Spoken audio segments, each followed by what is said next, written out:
Jason never thought this day would come, the day he would truly walk away and leave everything behind. For years, he had carried his family on his shoulders, working tirelessly to give his mother and younger brother a comfortable life. But gratitude faded, replaced by endless demands. One evening, when Caleb scoffed and his mother casually said, "It's just money," Jason saw the bitter truth. He was no longer a son, just an endless wallet. And for the first time, he decided to stop. But they didn't believe him. They thought he was bluffing. They didn't know that this time, Jason was truly ready to leave forever. Since the day Dad passed away, Jason had no choice but to become the sole pillar of the family. From that moment, he was ready to sacrifice everything because he believed that's what a son was supposed to do. He moved into a small apartment, gave up vacations, and worked himself to exhaustion just to make sure his mother and Caleb never had to worry about money. At first, his mother shed tears of gratitude and Caleb spoke words of appreciation. But over time, those words of thanks slowly faded. Instead, expectations grew, like an invisible debt he could never fully repay. If he covered all the bills this month, next month it was simply assumed to be his responsibility. If he bought Caleb a gift for his birthday, the next month Caleb would send another wish list. "You have money?" Caleb would say nonchalantly whenever he asked for something expensive. "It's not a big deal." Jason didn't notice the shift right away. It crept in slowly, little by little, weaving itself into his life like a toxic habit. Gratitude turned into requests, then into demands, and eventually into obligations he couldn't escape. When he came home exhausted after a 12-hour shift, his mother and Caleb would be happily lounging on the couch, discussing the next things they wanted to buy. They never asked if he was tired, never acknowledged his sacrifices. To them, he was just the one who brought in the money, a human ATM they could withdraw from whenever they needed. That night, everything reached a breaking point. Jason had just stepped into the house, hadn't even set his keys down, when Caleb grinned, holding a game controller in his hands. "Did you check the link I sent you? That gaming setup is top tier. Order it for me, yeah?" No greeting, no asking how his day was. Just another thoughtless demand. Jason tightened his grip on his bag and stared at his younger brother. "Did you apply to the jobs I sent you?" he asked, his patience wearing thin. Caleb shrugged, eyes still glued to the screen. "Nah, all of them sucked. You don't really want me working those kinds of jobs, right?" Jason felt the anger surge in his chest. But before he could say anything, his mother stepped out from the kitchen, her tone disapproving. "Come on, Jason. Don't be so hard on your brother. He's still trying to figure things out." Jason let out a bitter laugh. Caleb was 24, a grown man. And yet he was still living like a child. No job, no responsibilities, just enjoying a life paid for with Jason's sweat and sacrifices. But perhaps the most painful thing wasn't Caleb. It was his mother's response. The one person who should have taught Caleb to grow up, the one person who should have understood Jason's struggles, was instead enabling and excusing his laziness. "Why are you always on Caleb's side?" Jason's voice was low, controlled. His mother waved a hand dismissively, irritation creeping into her tone. "Don't make a big deal out of this, Jason. I know you work hard, but don't act like you're the only one carrying the weight of the world. It's just money." It's just money. The words echoed in his mind like a cruel joke. What had he given up for them? Nights out with friends, restful sleep, the future he had once dreamed of? All for this? Jason looked at Caleb, then at his mother, and for the first time in his life, he realized something simple but devastating. They had never truly appreciated him. They only appreciated what he could do for them. And if he stopped, what would they do? Jason clenched his jaw, his gaze darkening as he spoke. "Then let's see who's paying rent for you now, Mom." The words fell like a heavy stone in the middle of the room. For the first time in years, Jason saw something he had never seen before. A fleeting glimpse of panic in his mother's and Caleb's eyes. They thought he was joking. They thought he would cave in, just like every time before. But this time, Jason had nothing left to lose. His mother scoffed, crossing her arms as if he had just said the most ridiculous thing imaginable. Jason, don't be childish. You say that, but you'd never actually do it. Caleb, still lounging on the couch, flicked his fingers nonchalantly. You always say you'll stop paying for the house, but you never do. He smirked. Come on, you're not that cruel. Jason looked at them, bitterness rising in his chest. They didn't believe him. They had never believed he would actually leave. To them, he was nothing more than an endless source of money, a wallet that never closed.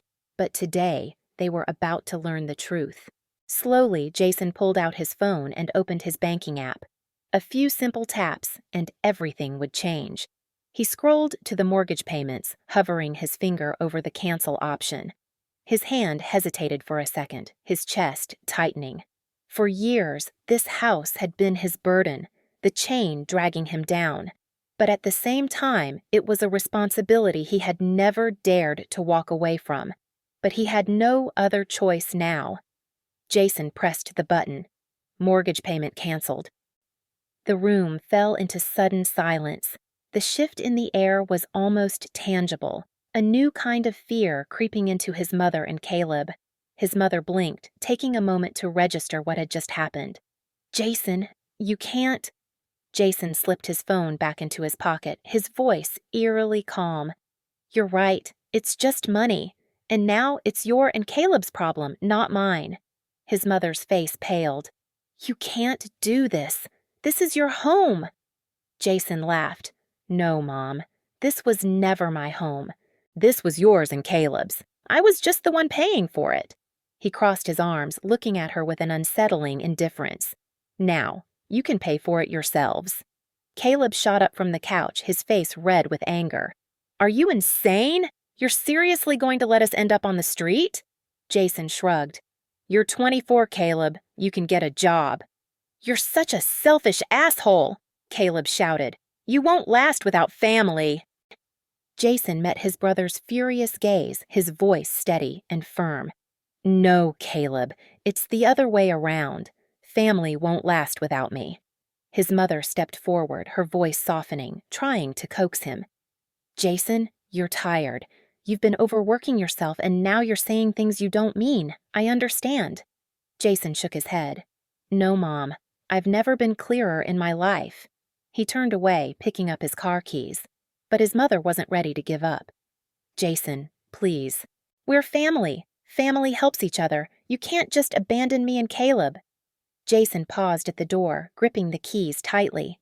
He didn't turn back. Instead, he said one final thing before walking out. No, Mom. Family doesn't use each other. The door slammed shut behind him, cutting off their pleas, their guilt-tripping, the voices that had kept him trapped for so many years. For the first time, Jason walked away without looking back. The door closed behind Jason, cutting off all the sounds inside the house. He stood still for a moment, taking a deep breath. No yelling, no demands, no mocking laughter from Caleb or his mother's accusatory tone. Only silence. He had done it. For the first time in his life, he had truly walked away. But he knew. It wasn't over. The first 2 days passed in suspicious quiet. No messages, no calls from his mother or Caleb. But Jason knew they wouldn't give up that easily. On the 3rd day, the messages started coming in. Mom. Jason, we need to talk. Mom. The bank just called. The payment didn't go through. You need to call back right away. Caleb. Dude, did you seriously do this? Jason didn't respond. By the 5th day, the messages shifted from requests to accusations. Mom. What the hell are you doing? Are you really going to let your mother and brother struggle? How selfish can you be? Caleb. Wow, real mature. You must feel proud, leaving your own mother drowning in debt. Jason stared at the screen, feeling a bitter sting. They still didn't get it. They didn't see their own faults. Instead of figuring things out on their own, they kept blaming him. He deleted the messages. No reply. The desperate plea. A week later, the messages changed entirely. No more blame, no more anger, just fear. Mom. Jason, please, I don't know what to do. The bank sent a final warning.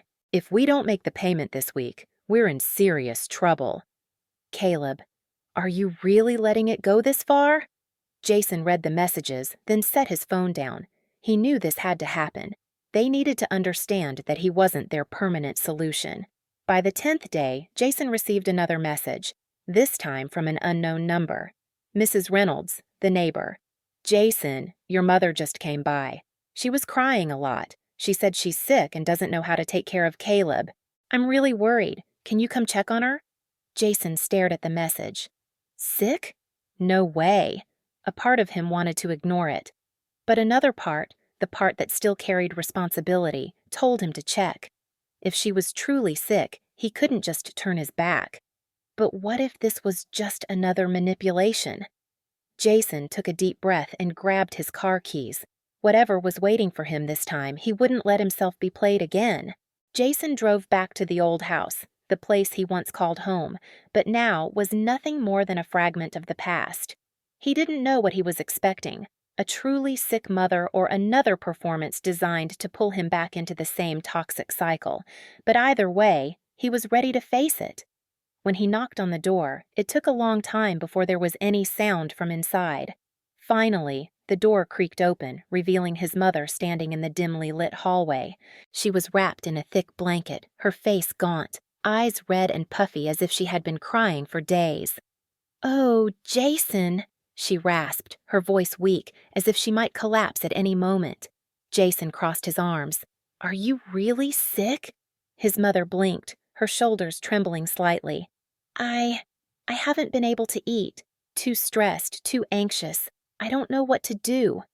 He glanced past her into the house. It was more of a mess than ever. Bills stacked on the table, fast food containers scattered across the floor. But what caught his eye the most was a half-eaten pizza and an open soda can sitting on the coffee table. He let out a dry chuckle. "So, how exactly did you manage to eat pizza if you haven't been able to eat anything?" She froze for just a second. But then, almost instantly, she recovered, slipping back into her pitiful expression. "Jason, you don't understand. I'm just so stressed that—" "So stressed that you had to fake an illness to drag me back?" He cut in, his voice sharp. She flinched, but then, as if realizing the act wasn't working anymore, she straightened up, a little too quickly for someone who had just claimed to be on the verge of collapse. "Jason, don't be so heartless. We're family." Jason sighed, exhaustion weighing down on him. "No, Mom. I've done everything for this family, but all I've ever gotten in return is manipulation." He stared at her, unwavering. "I'm not coming back." His mother opened her mouth to protest, but he wasn't interested in hearing any more. He took a step back. "You're going to have to take care of yourself, and Caleb too. If neither of you can stand on your own after all these years, that's not my problem." For the first time, the pretense completely disappeared from her face, replaced by something real, fear. "Jason, you can't just abandon me like this. You love your family." He nodded. "Yeah, I do, but I've learned that love doesn't mean letting yourself be used." He turned and walked away. His mother didn't call after him, didn't scream, didn't beg. Maybe she knew this time he was really leaving. As he got into his car, his phone vibrated. A message from Caleb. Caleb. "Dude, are you seriously cutting us off?" Jason stared at the screen, feeling strangely empty. And then he tapped the block number button. This wasn't running away. This was freedom. As the car rolled forward, Jason didn't look back. The house he had spent years breaking his back to pay for was now just a fading memory in the rearview mirror. He felt no regret, no sorrow. The only thing he could feel was relief, a feeling he hadn't truly experienced in years. He had broken the chain. In the days that followed, Jason focused on his own life. For the first time in years, he no longer spent his evenings checking his bank account, worrying about whether he had enough money to cover his mother's bills. For the first time, he could go out on the weekends without guilt, without feeling like he should be working an extra shift to make up for someone else's expenses. The messages from his mother and Caleb stopped after a few days, once he blocked both of their numbers. But the silence didn't last long. A week later, another message came in from an unknown number. Aunt Linda. Jason, your mom just called me. She said she's about to lose the house. Are you really not going to help? He stared at the message for a moment, then set his phone down. Losing the house? Not surprising. He had seen this coming. It was only a matter of time. 2 weeks passed. During that time, Jason felt his life beginning to shift. His bank account was fuller than ever, but the real reward wasn't financial. It was freedom. No more late-night phone calls, no more unreasonable demands, no more feeling trapped in a cycle of responsibility that was never his to bear. Then, one afternoon, the final message from his mother arrived. Mom, the house is gone. Just 2 short words. No accusations, no pleas, no blame. Just a cold, hard fact. Jason sat still for a long time, waiting for the guilt to come, waiting for regret to creep in. But nothing came. Not because he didn't care. He had cared too much for too long. And now, he realized that love could never be one-sided. He had been the only one carrying the weight of the entire family, but they had never once thought about standing on their own. They didn't fail because he left. They failed because they never learned how to be independent. For the first time in years, Jason no longer felt trapped. He owed nothing to anyone. No one could hold him down with obligations that weren't his to begin with. He stood up and took a deep breath. His life, for the first time, was truly his own. And this time, he was going to live it for himself.